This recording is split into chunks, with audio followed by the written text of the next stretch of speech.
Well, welcome back again to Casimotive. So, I want to give you three thoughts, guys, if I can today, which I hope can add some value to you in reaction to the Royce new car from the year 2035, which supercar Blondie recently put up. I was watching her video online.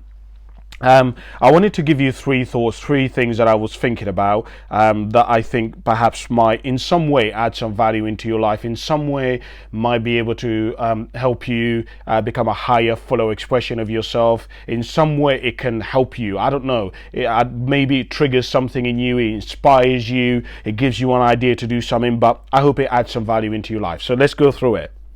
I'm going to jump back and forth with a couple of these ideas because there is actually a lot more things that I want to share with you, but I want to try and limit this video so that I can kind of keep your attention and I can add as much value as I can in the sort of 10 minutes or so that we have together. Okay, so the first thing that I want to share with you is that Super Blondie really is the epitome of what I believe and my philosophy for life, which is one of the things that I very strongly believe and is one of my philosophies is that we should seek to be an 8, 9 or 10. What do I mean by this?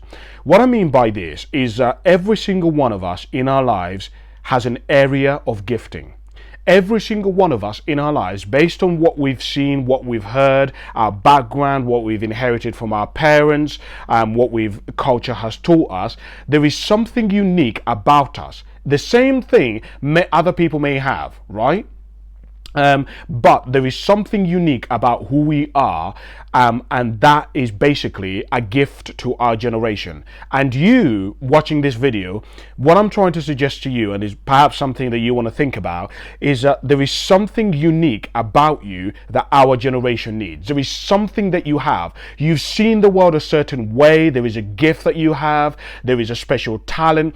There is something about you. You may not even think it's that great. If you've ever watched X Factor or you've ever watched Britain's Got Talent, one of the things that is very evident, and I believe that you should have recognized by now, is that almost every person who comes on that show doesn't believe that they're that unique. They don't believe that what they have is that special. There are of course some people who come on and they say they're God's gift to earth, 100%. But the majority of people who come on who are extraordinarily talented, whether it be a singing, a breakdancing, whatever it may be, as a magician, most of those people don't think that they're talented. They don't think that they're unique because they don't see it. It's very hard to see the painting if you yourself are in the painting. So if you are in a painting, you can't see your own painting. So I would suggest to you that you've got to try and look at your life a bit like an artist does, which is that an artist, one of the things that I've learned from artists is that artists, their work is never done. So they may build the most beautiful building or build the most perfect drawing, or they may play the perfect game or whatever it may be, but do you know what all of them say? Well, I could have improved that, but then that could have been better. Yeah, but then I could have changed that color. But then if that is what, because I've been around a lot of artists, I'm fascinated by art. I keep hearing these people and I'm like, oh my days, what you've drawn is literally phenomenal. I mean, it's literally going for thousands of pounds, and you're saying to me you could have changed that little bit? That little bit is not going to change anything. What I'm saying to you is, you're listening to this saying, well, Kasim, there isn't really anything unique about me. I don't really think that I'm that special, if I'm being honest. I'm telling you, there is. There is nothing. If you don't believe me, just observe life and tell me if you can find anything that is an exact duplicate. Because I've been trying to find things. I've been trying to find, can I find anything that is an absolute double duplicate? I mean, to every single atom, to every cell is an absolute duplicate. And I found nothing on this planet has been duplicated. Even if you make the same tire in the same way, in the same factory, in the same process, the tire will not be the same. It won't be the same. Even if you see the same tree and you planted it at the same time as somebody else, it won't be the same tree. Nothing. Even identical twins aren't identical. I know we say they're identical, but they're not the same. Identical twins are actually different. That's why they have different fingerprints. And so what I'm suggesting to you is that you want to find your niche. You want to find what makes you unique. Find it. Because the issue is, if you don't find what makes you unique, you're going to be like everybody else. The thing that makes you unique is actually what makes you valuable to the rest of us. When you think about people who are successful, all the people who are successful, we know them for primarily one area. So for example, if you think like somebody like Usain Bolt, the world's, what would have been the guy, one of the world's fastest runners, Usain Bolt is primarily known for the 100 meters, right? If you think of David Beckham, what do we know him for? Football. David Beckham actually does a clothing line. He has hair stuff. He has all sorts of things that he gets involved with. But we primarily know David Beckham for football. When you think of somebody like Muhammad Ali, what do you think of? You think of boxing, right? Muhammad Ali wasn't just a boxer, he was an activist. He did all sorts of things, but we know him primarily for one area. And so what I'm suggesting to you, if you want to live abundantly, if you want to be successful, if you want glory, if you want to be a champion, if you want to be the hero of your own life, find out what area it is that is yours and basically carve a niche for yourself. And what I mean by this is become an 8, 9 or 10. An 8, 9 or 10 means that you're world class, meaning that people do not have, you do not have to find people, people come to you. The way that I try to explain it to myself, and I've explained it to myself, is that you want to become like a diamond. Have you ever heard of a diamond going and finding a woman or a man or anybody? No, diamonds do not go and find people. We go and hunt for them and dig for them and try to find them. Why? Because they're unique. If you think of a neurosurgeon, okay, neurosurgeons do not go out and find people. We go out and find neurosurgeons. Why do we do that? Because there aren't many fucking neurosurgeons you can actually be able to do that kind of operation, right? And the reason why a neurosurgeon gets paid considerably more money than a nurse does is because there are fucking hundreds of nurses around, but there's very few neurosurgeons, right? Do you understand what I'm saying to you? And so what I'm saying is that there is something unique about you, and that thing that is unique is what actually makes you valuable. If you want to stand out in the crowd and you want to be unique and you want to become indispensable, you want to become unfireable, find the thing that makes you unique and then refine it and master it to the point of like Blondie, this car Blondie. I mean, you think about this. I was listening to the video and Supercar Blondie, they actually invited her as one of the first people on the globe to go and see this new car. Now you're thinking, she's just a woman, she reviews a freaking car. How can this prestigious, amazing global company, which has billionaires, millionaires flocking to them, how can a woman who really isn't, in the great scheme of things, isn't really anyone of special prestige, or isn't like a queen or a king or like some billionaire, isn't somebody who has high status, yet she was able to get one of the first videos and the first previews of this brand new special car. Why? Because she carved a niche for herself and became an 8, 9 or 10 in her niche. Nobody can do what she does. Nobody looks like her. Nobody presents like her. There is something unique about her. I say to people, and especially when I talk to leaders, that if you do not find your niche, if you do not find what makes you unique, you are a generational thief. And the reason why I say this is because all of us have something unique, and if you refuse to show us and use the thing that makes you unique, you basically are going to die and take it with you to the graveyard, because no one ever in history is ever going to be able to do the thing that you do in the same way or as somebody else. People can try to, it's a bit like these people today who try to copy Michael Jackson. It's all very wonderful trying to dance like Michael Jackson, trying to sing like him, but nobody can be Michael Jackson. It's a replica. We only copy the original. And so if you are finding that people want to copy you and people want to emulate you and people want to speak like you and people want to copy your success, that means you're unique. That means you found the thing that makes you unique. Michael Jackson was just a singer. He was just a dancer. There are thousands of dancers and singers. Yet, he did it in a way that was unique to him. Do you understand what I'm saying? And the reason why I say refine is because you're going to have to work on it. Okay? Michael Jackson did not just arrive at dancing like that overnight. He worked for years to refine his dancing. So that's the first thought. Second thought that I was thinking about, which I hope adds some value to you, is if you want to build something special, you're going to have to envision it.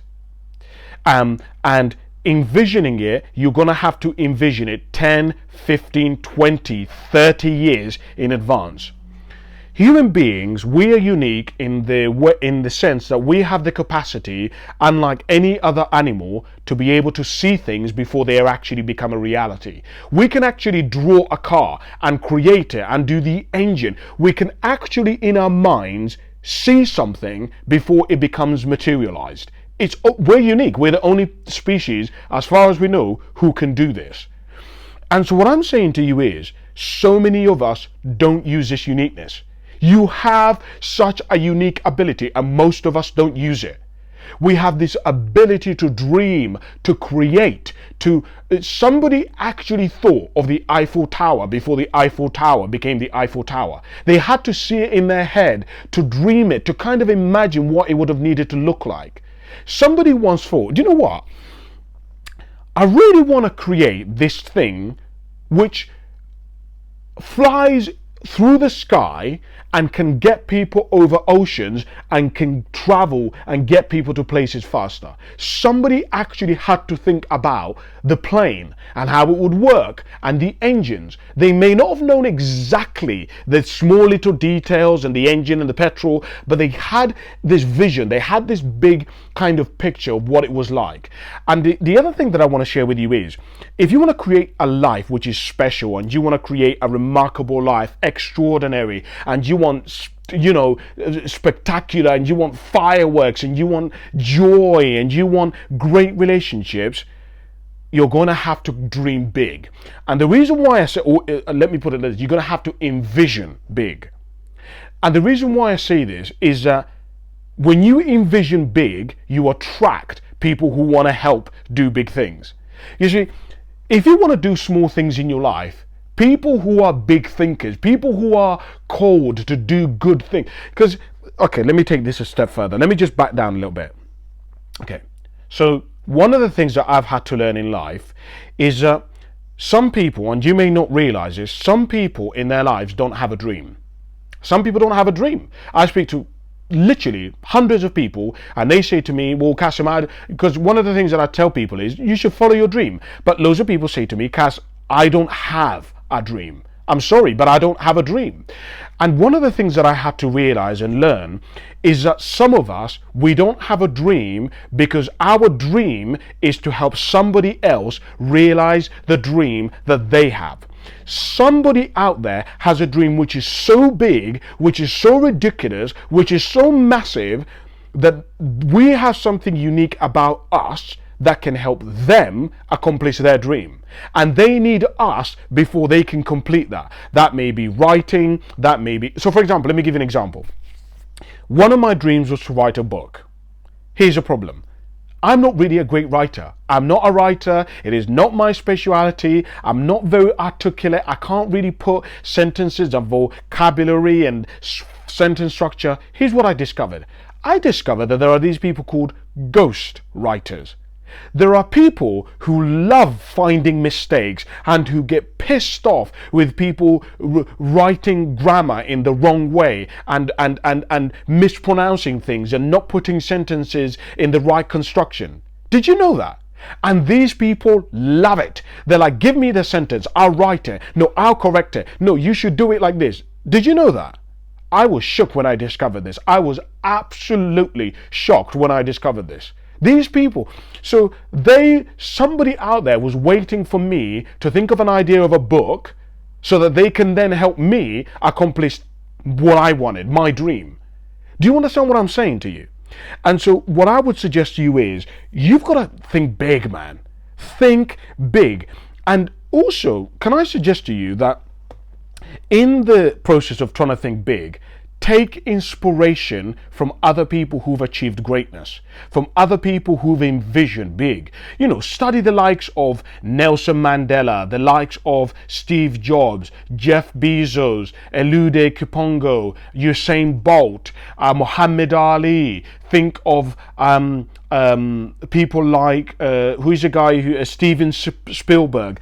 Think on a global level, because if you want to be able to create spectacular and fireworks and go like Dubai and just skyscrapers and just everything on a grand scale, you're going to have to envision. Let me put this in a colloquialism. You cannot build the Eiffel Tower with the shed with tools that you have in your shed. Okay? You may need some of the tools that you have in your shed, but if you want to build the Eiffel Tower, you're going to need cranes, and you're going to need project managers, and you're going to need all these massive diggers and everything. You need far bigger resources at your disposal and far bigger people, and everything just is on a grander scale, essentially, right?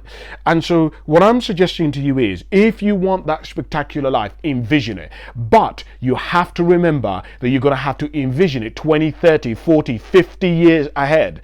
And this, a lot of the time, is what is so difficult for so many of us. Because we're like, well, Cass, that's going to take 20 years. Why would I? Listen, you're going to be there in 20 years anyway. So you might as well start now. If you start and are 30% of the way, at least you're 30% of the way. I remember, I know I'm going a bit further into this video than I should have, but I want to add as much value as I can. I remember there was a point in my life where I was like, right, okay, look, you know, if I do this Casimotive thing, I don't really know anything about talking, and I'm not really a speaker, and I'm not really a writer, but I have this vision of where I want to get to, and I thought, well, either way, I'm going to have to be there anyway. In 15, 20 years, I'm going to have to be there anyway. So if I start today, it doesn't matter. I'm going to have to, in 15, 20 years anyway, I'm going to have to be there. I'm going to be alive, so I might as well start now. If I don't start, I'm going to end up in 15 years saying, oh, I should have started 5 years ago, 10 years ago. There's a Chinese proverb that says something on the lines of, and I'm paraphrasing this, so stay with me. It says something on the lines of, the best time to plant a tree was 20 years ago. The next best time is today.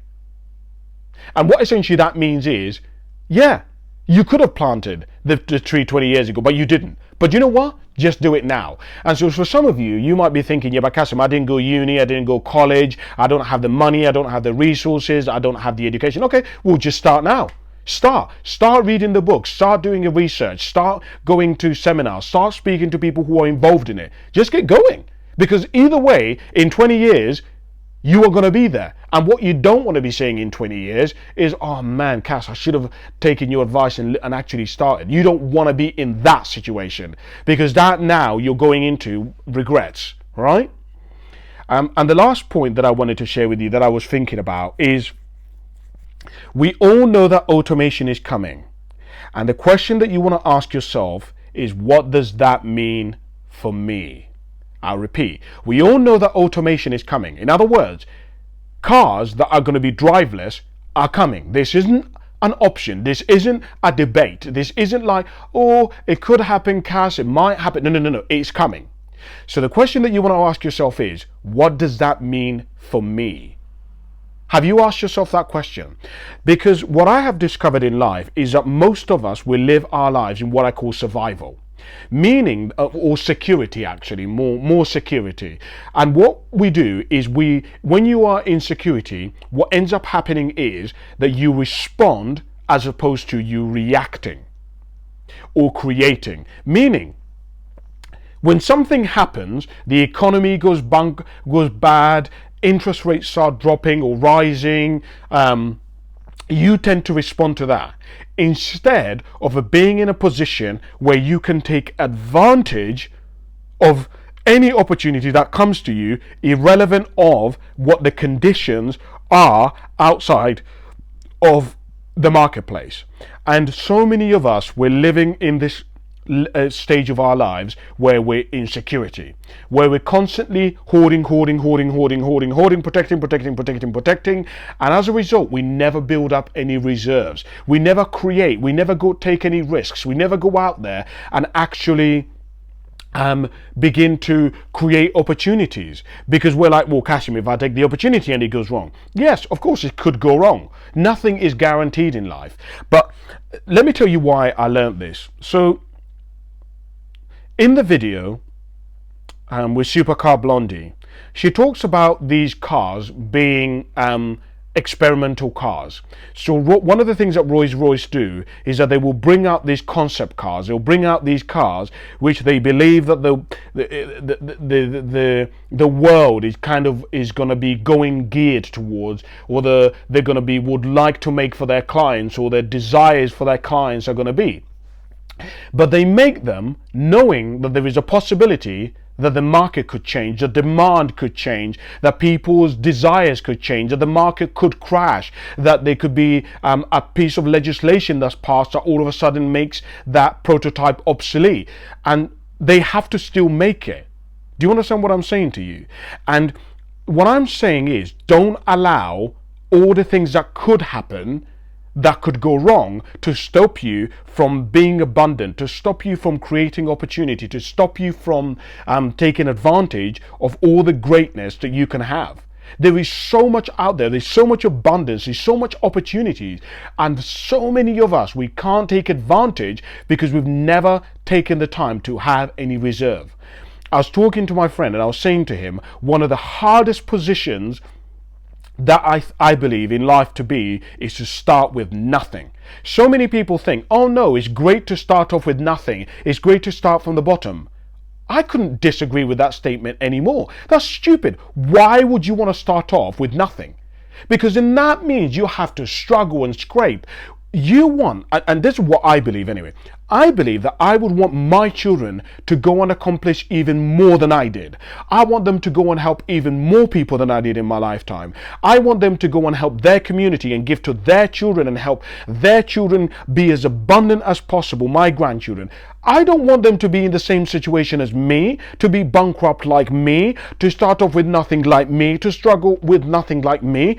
I want them to have their own difficulties, because it doesn't matter who you are, whether you're born into wealth or you're born into privilege. Either way, you're going to have different struggles. Just because you're wealthy, I promise you, doesn't mean that you don't have problems. You are going to have problems. You are going to have difficulty. It's just rich or difficult or wealthy problems. So don't even believe for 1 minute that just because you're wealthy or affluent or you've got connections that you're not going to have issues, right? And so I was saying, man, my generation, we need to start thinking like generational thinkers, meaning that we've got to start thinking like, oh, I've got to ensure that I give something and have something so that my children can take this even further. What can I start building now that my children can take and multiply by 20 because they've got even bigger thinking than me? There is technology and resources and designs that weren't available to me in my time that are available to them. Let me take this further. I was watching a movie called Iron Man, and in Iron Man, one of the things that happens is Tony Stark's father built this thing, which I don't want to get into because it's too complex, but he built this thing where he started this prototype for a new element, but he couldn't finish it because the time that he lived in, the technology wasn't ready. But what he did is he did it to the best of his ability. And Tony Stark, because of the advancement in technologies and the thinking and all the different resources that were available to him, he was able to take and finish that and take it to a completely global and different level. And what I'm saying to you is, in your life, what I believe we need to start thinking is we need to start thinking generationally. What can we start that our children, that the next generation, cousins, aunties, brothers, all the people who are coming behind us can expand and take on a global level? Maybe we can start renting out 2 houses, okay, in our lifetime, and then our kids can take those 2 houses, remortgage them, and expand the portfolio to 20 houses. Then their kids can take it and multiply it to 100 houses. Now all of a sudden, in 2-3 generations, you've got this remarkable empire that has been built all off of somebody just thinking, okay, let me start with something, let me build something where the people behind me don't have to start off with nothing. Just my thoughts. So those are the 3 things. I hope they helped you out. What do you think? Do you agree? Do you disagree? Comment below, send me a message. Love to hear from you. Thank you very much. Bye for now.